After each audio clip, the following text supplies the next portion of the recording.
Questo è un oggetto pazzesco. Si tratta di una ruota per meditare sulla potenza di Dio, ma anche sulla sua sapienza e volontà e virtù. E poiché il settore centrale gira, ogni caratteristica di Dio può essere associata a tutti gli aggettivi.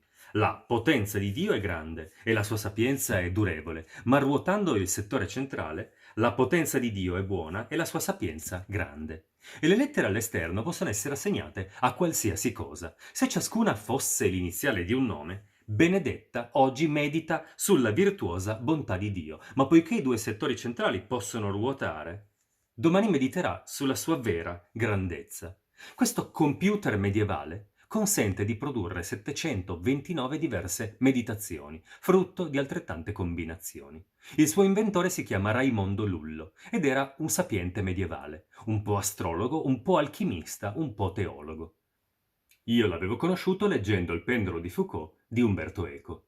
Il romanzo mescola cabala, templari e computer ed è il resoconto di una gigantesca caccia al tesoro. Per trovare la mappa, i tre protagonisti impiegano l'arte combinatoria usando ruote medievali simili a quelle di Lullo. La carta geografica deve poi essere collocata sotto il pendolo di Foucault che oscilla maestoso dalla volta della chiesa di Saint-Martin-de-Champs. A una certa ora del giorno, un raggio di sole attraverserà una vetrata, gettando l'ombra del pendolo sul punto della mappa in cui occorre scavare.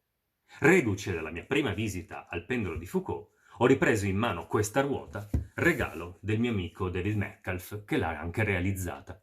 Nel 2013 Ferdinando Buscema l'aveva utilizzata nell'ambito di una routine magica in occasione della festa del blog Boing Boing. Allestita con luci psichedeliche, gli aveva consentito di leggere nel pensiero la password di uno spettatore. Io ho impiegato altri 6 anni, ma alla fine ho trovato il modo per usarla in un effetto magico, ispirandomi a Mystery Donut di Shigeru Sugawara. L'ho realizzata su carta, su 3 livelli. Sul settore centrale si appoggia la corona esterna, mentre una seconda corona più sottile si mette capovolta tra le parole e le lettere. Lo spettatore sceglie liberamente un settore che contrassegna con una moneta. Poi lancia un dado e si sposta di quel numero di passi. Il lancio può essere fatto mentalmente perché il dado non è truccato. Quando la moneta ha raggiunto il suo settore, si rimuove la base e con un paio di forbici si ritaglia la casella finale. Ruotando la parte di anello rimanente, è facile vedere che nessuna lettera corrisponde a quella sulla cornice esterna. Forse perché è stato guidato da un volere superiore, lo spettatore è finito sull'unico settore la cui lettera corrisponde con quella esterna.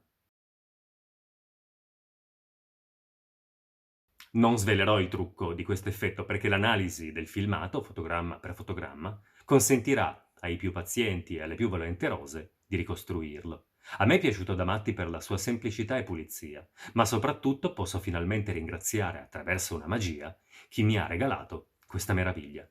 Thank you, David.